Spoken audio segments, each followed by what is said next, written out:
With this coat, can I be Spellbinder? The Circle of Terror. Yes, this villain is turning cartwheels to hypnotize Batman. Now that's commitment. Greetings, comic lovers, and welcome back to Casually Comics, the channel where we chat all things comics, from music comics new and old to history to anecdotes, really wherever our whims take us. Spellbinder, a character I have a love for because of the Batman Beyond TV show, but also a character who has a very cheesy Silver Age origin, complete with this costume. Look at it. Tremble before it. The Master of Illusion. So you would think this is just a send up to various optical illusions, but this story is going to try and convince you that it's tactical. And that's amazing. Okay, you've seen the coat. Can't do the whole video on the coat. It's hot up here. That's better. That's more my speed. I'm Sasha. Let's get spellbound. I know that is sadly not the name of this story. Missed opportunity. Detective Comics 358 was released in 1966 and was written by John Broome with art by Sheldon Moldoff. This story is called Batman Circle of Terror. And well, there certainly are circles. The teaser page actually happens. Yes, cartwheels to induce hypnotism. We open up on the Spellbinder and he's already arms deep in crime. Knees deep, just everything deep. He's in it. He's stolen a coin collection. Wow, look at how well he's getting along with his henchmen. That arm over the shoulder, the camaraderie. But Batman and Robin spot them from a distance because they're on patrol and they spring into action. Spellbinder, you said you'd take care of Batman and Robin if we ran into him. Relax, Dipsy. I won't let you down. Wait, did they hire him a la Eraser? Or do they just have a really non-hierarchical thing going on? I'm really interested in this gang's internal dynamics. The Spellbinder starts doing cartwheels. They're drawn like he's doing them very fast, super nimble. The pattern on his outfit and those cartwheels, well, they send Batman into a hypnotic trance. For what is a cartwheel if not a circle of terror? Batman says it's the strangest pattern he ever saw.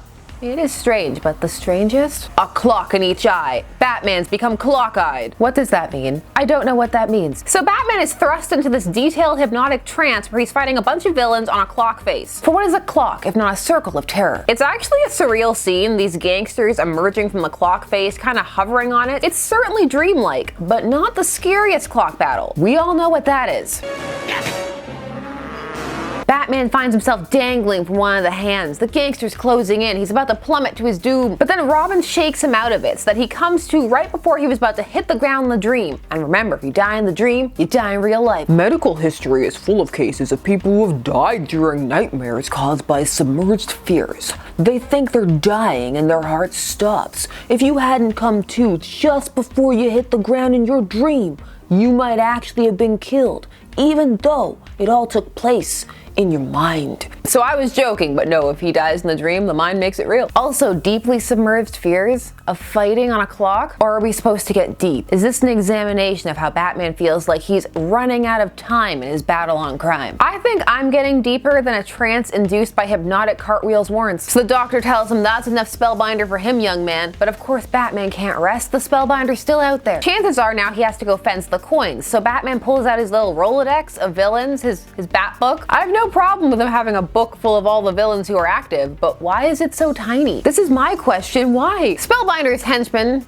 colleagues, friends, co-workers ask him why he didn't just kill Batman. Listen to me, Doodler. If we kill Batman, Dipsy and Doodler, Dipsy Doodle, the Dipsy Doodle? Anyway, he says he doesn't want them to have a murder rap on their heads. But if Batman just keels over, problem solved. However, just then Batman shows up because he's got the right fence, but did he think the Spellbinder was out of circles? Ha! He's got a toy propeller. The pattern it's making, the strange pattern, again, a circle. Surely you're not afraid of a child's toy, Batman. Now this is 1966, so it's peak Silver Age and also a period where the TV show and the comics are tying together. So no, this is not launched into some dark ode about his childhood and how his parents are dead. Instead it has him fighting villains on top of a moving train, and then falling off a bridge into a whirlpool. Ah yes, Batman's deeply submerged fear of whirlpools. Robin snaps him out of it. He says he went to the other fence but there was no one there, and when he came he just saw Batman on the ground struggling to try and swim, so he grabbed him. I just grabbed you by instinct. Batman and Robin have a talk about submerged fears because Robin's worried about him, but again, it's very, very surface. I suppose the answer is all of us have deep buried fears.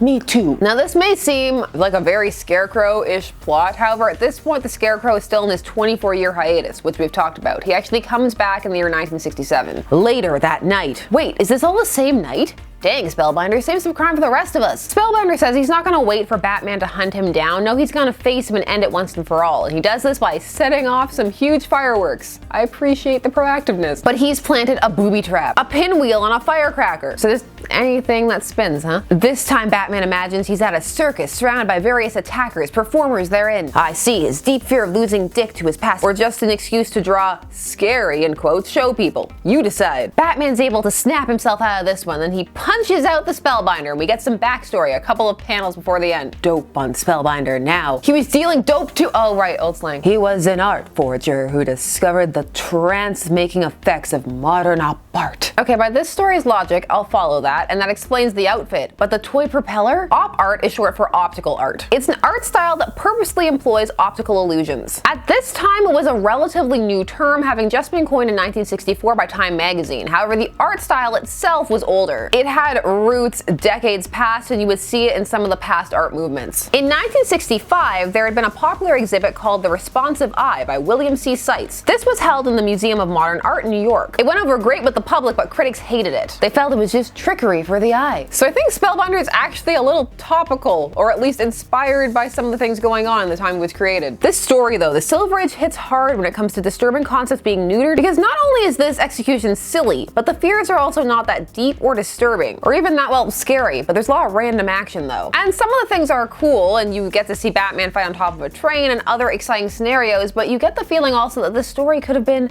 so much more. I feel that the kernels were there for the Spellbinder, but I'm biased, having come to the character already sold on the idea that he could be credible thanks to Batman Beyond. The first episode there has him use his ability to cause people to see things that aren't there, to take advantage of students to pull off robberies on their rich parents. Or rich people that they know, in Terry's case. The second time he sets up an addictive VR game that traps Terry, who's Batman Beyond's friend, Max. This because the game shows you what you want, or places you in a world that you'd rather be in, and in her case, it's with a family that cares about her. The final show appearance really played with the concept of what you could do with this by shifting it from having it placed upon the person to change it to have it be the perception of somebody else looking at the protagonist. Let me explain. He uses his abilities to frame Batman for a murder by making it so that Commissioner Gordon sees it happen, but it never did. It's very eerie and disconcerting to have to see how would you battle against somebody who's seen something that didn't happen. It was also a more subtle use of the hallucination rather than something big and bombastic and obviously not there, or at least something that after the fact you look back on and be like, oh yeah, there probably weren't giant insects everywhere. There's just so much you can do that's really credible and scary. But with an intro story like that, I can see why it took so long to get there. And also he does have abilities that if you wanted to, you could give to other characters. You can't give that costume away though. Look at it, beautiful. A later tale where it is revealed that Superman's glasses were helping him hypnotize everyone, which we also covered on this channel. He was already a bit more menacing there, like making a child run into traffic just to distract Superman. Now as for this story, it's very silly Silver Age fare. A bit of a throwaway, but I am glad that the Spellbinder was used later. In the comics, it didn't go well for him. He died hard. Murdered. So what did you think of this tale? Was it truly a circle of terror? Do you feel like me that the Spellbinder can be legit? We can do more Batman Beyond stuff. They are going to do more Batman Beyond stuff, but there is slight shade thrown at his villain set. Do you like op art? Share all your thoughts down below. While you're down there, please do all the YouTube things. Like, share, comment, subscribe, and hit the bell notification so that you never miss a vid. Thanks so much for taking this entire day spent discussing comics with me. I always appreciate it, and I will see you again soon. Bye-bye.